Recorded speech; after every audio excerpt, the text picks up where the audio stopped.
Hello everyone. Today I am going to start this new initiative to discuss Vision IAS Current Affairs Monthly Magazine. I'll be starting it with November 2020.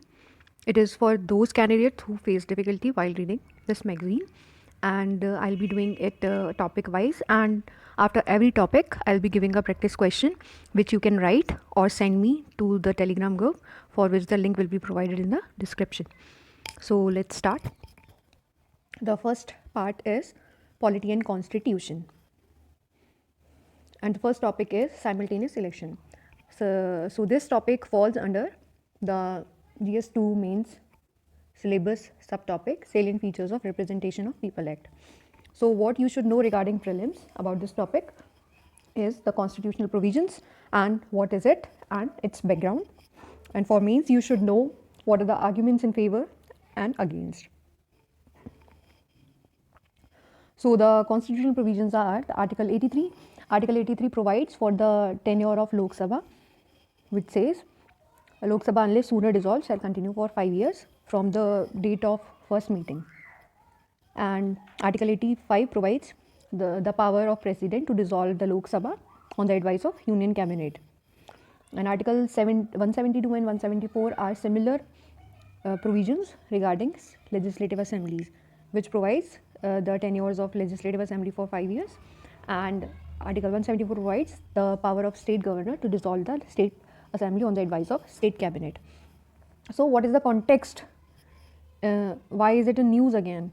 So recently the Prime Minister again pushed for one nation one election, saying it is the need of country as elections taking place every month hamper the development works.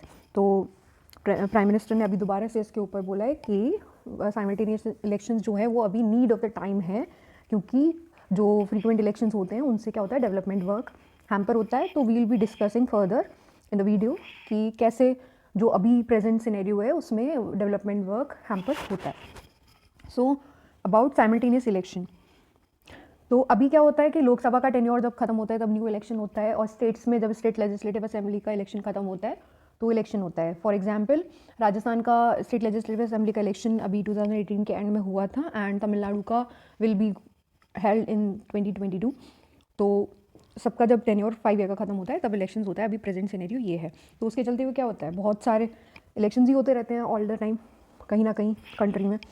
तो simultaneous election में क्या होगा कि लोकसभा और state legislative assembly का जो election cycle है उसको सिंक्रोनाइज कर दिया जाएगा. What do you mean by the synchronize कर दिया जाएगा? कि जब एक पर्टिकुलर कॉन्स्टिट्यूएंसी में वोटर वोट करेगा स्टेट लेजिस्लेटिव असेंबली के लिए, तो he will be simultaneously voting for the Lok Sabha. मतलब एक कॉन्स्टिट्यूएंसी में जब एक ही टाइम पे वोट किया जाएगा फॉर लेजिस्लेटिव असेंबली और Lok Sabha. It does not mean कि सारे लेजिस्लेटिव असेंबली के और लोकसभा के इलेक्शन एक ही दिन होंगे. It will be in a phased manner, मतलब जिस कॉन्स्टिट्यूएंसी में हो रहा है वहाँ पे दोनों के वोट्स दिए जाएंगे एक ही टाइम पे. तो इसको एक डेटा है कि कंट्री विटनेस इन इलेक्शन हुआ गिवन ही है. तो 3 साल के स्पैम में country witnessed 1 general election and 15 state assembly elections. So what is the background of simultaneous election? Is it new to India? No. Simultaneous election is not new to India. It was a norm until 1967. मतलब 1967 से पहले independence के बाद जो 4 elections हुए हैं वो simultaneous elections ही थे. बट 1968 में 1969 में क्या हुआ कि बहुत सारी मतलब कुछ स्टेट लेजिस्लेटिव असेंबलीज़ का डिसोल्यूशन हुआ, एंड फिर फर्दर 1970 में लोकसभा वॉज डिसॉल्व्ड. तो इनके लिए जब इलेक्शंस हुए तो वो held that elections were held separately. तो अलग अलग इलेक्शन तब से होने लगे. तो इसको इलेक्शन कमीशन ने दोबारा से प्रपोज किया था 1983 में कि साइमल्टेनियस इलेक्शंस को रिवर्ट करना चाहिए, और फर्दर फिर रेफ़र किया गया लॉ कमीशन के द्वारा. एंड फिर पीएम ने, जो हमारे पीएम हैं प्रेजेंट, उन्होंने 2016 में फिर से इसके लिए आइडिया फ्लोट किया. एंड तो उसके चलते नीति आयोग ने एक वर्किंग पेपर प्रिपेयर किया था in 2017. So what is the need of simultaneous election, और what are the arguments in favour, and what are the current issues that lead to this need. So अभी क्या होता है, अभी के इलेक्शंस में क्या होता है, मासिव एक्सपेंडिचर होता है, क्योंकि कोई ना कोई इलेक्शंस हो ही रहे होते हैं तो मासिव एक्सपेंडिचर होता है. तो साइमल्टेनियस इलेक्शंस होंगे तो ये एक्सपेंडिचर रिड्यूस होगा, एंड जो एक्सपेंडिचर यहाँ पे हो रहा है इलेक्शन पे उसको फर्दर कहीं डेवलपमेंट वर्क के लिए यूज़ किया जा सकता है। तो इलेक्शन कमीशन से भी होता है एक्सपेंडिचर और पॉलिटिकल पार्टीज़ भी करती है। तो पॉलिटिकल पार्टीज़ का क्या होता है कि जीतने के लिए वी नो कि करप्शन होता है, मनी और मसल पावर यूज़ की जाती है इलेक्शंस में। तो फ्रिक्वेंट इलेक्शंस क्या हैं, एक तरीके से driver to corruption and black money also. Second is, जब फ्रीक्वेंट इलेक्शंस होते हैं तो इलेक्शंस में वी नो कि डाइवर्जन होता है गवर्नमेंट एम्प्लॉयज़ का और पब्लिक बिल्डिंग्स का फ्रॉम रेगुलर रिस्पॉन्सिबिलिटीज़। तो साइमल्टेनियस इलेक्शंस होंगे तो ये डाइवर्जन भी रिड्यूस हो सकेगा। The third point is the policy paralysis. तो जब इलेक्शंस अनाउंस होते हैं तो उसके बाद वी नो कि model code of conduct work करने लग जाता है। तो उस टाइम पे जो गवर्नमेंट है वो कोई भी पब्लिक पॉलिसी अनाउंस नहीं कर सकती है। तो उससे क्या होता है, गवर्नमेंट सर्विस डिलीवरी मैकेनिज्म जो है वो हिंडर करता है, हैम्पर होता है। तो this way development work hampers, और डिलीवरी ऑफ एसेंशियल सर्विसेज भी उनके ऊपर भी इम्पैक्ट होता है क्योंकि नॉर्मल जो पब्लिक लाइफ है वो डिस्टर्ब होती है जब इलेक्शन होते हैं। The fifth is the reduce populism. तो जब इलेक्शन होते हैं तो to lure voters political parties क्या करती हैं, जो उनकी पॉपुलर डिमांड्स होती हैं उनके अकॉर्डिंग अपनी पॉलिसीज़ अनाउंस करते हैं, एजेंडाज अनाउंस करते हैं फर्दर गवर्नमेंट का। उनको उससे क्या होता है कि जो पब्लिक इंटरेस्ट है उसका इंपॉर्टेंस इग्नोर होता है। तो next is engagement of services, security forces sorry. तो वी नो कि इलेक्शंस के टाइम पे CAPF फोर्सेज जो ऐसे हैं वो डिप्लॉय की जाती हैं on the election polls and other forces also. तो ये क्या होता है, इससे जब फ्रीक्वेंट इलेक्शंस हो रहे हैं तो बार बार वो क्या होगा कि फोर्सेज वो है इंगेज रहेंगी, अदरवाइज उनको वैसे इंटरनल सिक्योरिटी पर्पज़ के लिए यूज़ किया जा सकता है। Frequent elections also impact social fabric, क्योंकि फ्रीक्वेंट इलेक्शंस में क्या होता है, कास्ट, रिलीजन और कम्युनल इशूज़ को एजेंडा बना के पॉलिटिकल पार्टीज़ यूज़ करती हैं। उससे क्या होते हैं, ये कास्टिज्म और रिलीजनिज्म फर्दर एनहांस होता है और कुछ कम्युनल इशूज़ अराइज होते रहते हैं कहीं ना कहीं पे। Impact on voter turnout. तो इससे क्या होगा, ये कई सारी कॉन्स्टिट्यूएंसीज़ में नोटिस भी किया गया जब कुछ स्टेट्स के इलेक्शन सिंक्रोनाइज कर रहे थे कि वोटर टर्नआउट था वो ज़्यादा था। तो according to various law commission report it will boost voter turnout also it will provide the stability of government, because जब साइमल्टेनियस इलेक्शन होंगे वंस इन अ 5 ईयर तो जो स्टेट असेंबलीज़ हैं वो ईजीली डिसमिस नहीं हो पाएंगी, जो अभी फ्रिक्वेंटली होता है, प्रेसिडेंट्स रूल ज़्यादा इम्प्लाई होता रहता है, तो वो नहीं हो पाएगा। उससे क्या होगा, स्टेबिलिटी आएगी। लेकिन there are various arguments against simultaneous elections also, because first there is no guarantee that expenditure will be reduce by political parties, क्योंकि ऐसा भी हो सकता है कि पॉलिटिकल पार्टीज जो फंड्स फेस्ड मैनर में स्पेंड करती हैं फ्रीक्वेंट इलेक्शंस की वजह से वो एक ही बार में सारा खर्च कर देंगी। ऑल्सो मासिव स्केल पे इलेक्शन करवाने के लिए भी कुछ एडिशनल रिसोर्सेज लगेंगे, तो आई डोंट थिंक कि एक्सपेंडिचर पे बहुत ज़्यादा इम्पैक्ट पड़ेगा। सेकेंड, नेशनल इशूज़ में इक्लिप्स द लोकल वंस। अभी क्या होगा, जब साइमल्टेनियस इलेक्शन होंगे तो नेशनल इशूज़ क्या करेंगे, इक्लिप्स कर लेंगे लोकल इशूज़ को, और सबका ध्यान नेशनल इशूज़ पे ज़्यादा होगा, तो स्टेट इशूज़ जो है वो इग्नोर होंगे। उससे क्या होगा, रीजन वाइज जो डाइवर्सिटी है वो इग्नोर होगी। और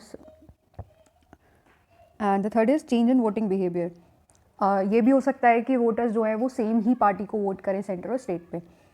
and it also reduces the government's accountability to public. मतलब जब पार्टीज़ मेजॉरिटी लूज़ करती हैं असेंबलीज़ में तो they again face the voters, तो उससे उनकी अकाउंटेबिलिटी मेंटेन रहती है। बट अभी जब एक ही बार इलेक्शन होगा 5 साल में, उससे पहले डिसमिस नहीं होएंगे, तो अकाउंटेबिलिटी सफ़र करेगी। And it can also go against federalism, because जब तक सपोज कोई स्टेट है वहाँ पे लेजिस्लेटिव असेंबली डिसमिस हो गई, वहाँ पे पार्टी ने कॉन्फिडेंस लूज़ कर दिया असेंबली में, तो उस टाइम पे क्या होगा, एंड अभी टाइम नहीं है कि इलेक्शंस होना है, तो जो वैक्यूम पीरियड होगा between the synchronised time of the election and the dismissal of the assembly, तो उसके बीच वाला जो फेज़ होगा उसमें क्या होगा, प्रेसिडेंट रूल ही अप्लाई होगा।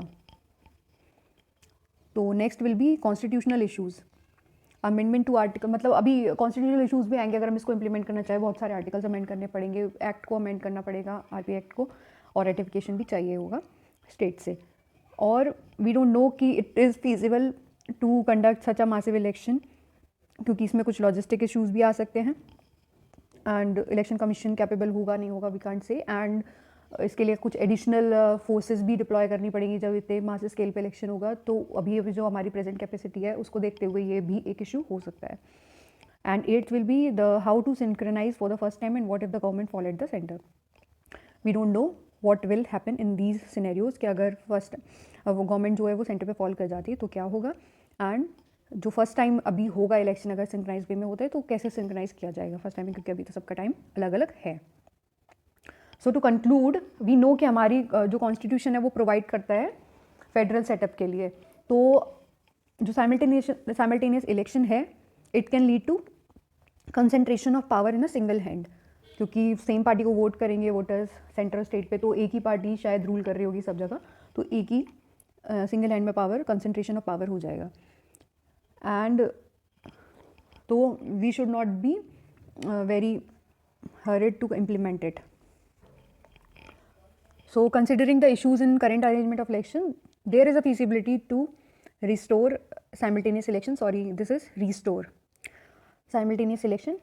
क्योंकि feasibility के बारे में बात करें तो ऑलरेडी ये जो simultaneous election है वो इंडिया में रह चुका है, तो कंडक्ट कराया जा सकता है। बट ये सॉल्यूशन नहीं है आई गेस सारी प्रॉब्लम्स का जो इशूज़ हैं, क्योंकि वो इशूज़ हैं वो वैसे भी सॉल्व किए जा सकते हैं विदाउट साइमल्टेनियस इलेक्शन। जैसे कि मॉडल कोड ऑफ कंडक्ट का टाइमिंग कर्व करने का, उस पर रिस्ट्रिक्शंस लगाए जा सकते हैं, उसको शॉर्टन किया जा सकता है, पोल एक्सपेंडिचर्स को कर्व किया जा सकता है by bringing the political parties under RTI etcetera. So this was all about the simultaneous election, and the question for the practice is the simultaneous election to Lok Sabha and the state assemblies will limit the amount of time and money spent in electioneering, but it will reduce the government's accountability to the people. Discussed. It was a previous year question asked in 2017 by UPSC. So try to write this question. So basically I should tell what is the format of the answer. So in this answer you can introduce by the recent instance why it is in news, and then explaining what are simultaneous elections. Then you should tell what are the various issues in the present present arrangement of election, and in very short, because वो हमसे पूछा नहीं गया है कि क्या issues हैं, तो you will tell in short कि what are the issues in present election system, and फिर उसके बाद आप बताएंगे कि कैसे ये हेल्प करेगा to limit the amount of time and money spend, and हाँ कैसे फिर कि अकाउंटेबिलिटी कैसे रिड्यूस कर देगा। बेसिकली ये है कि एक बार प्रोज बताने हैं पहले एंड फिर कॉन्स बताना है कि कैसे ये अकाउंटेबिलिटी को सफ़र करेगा, and you will conclude in a similar manner. So thank you, this was my first video. If you like it then please comment so that I can continue this, and like, share and subscribe. Thank you.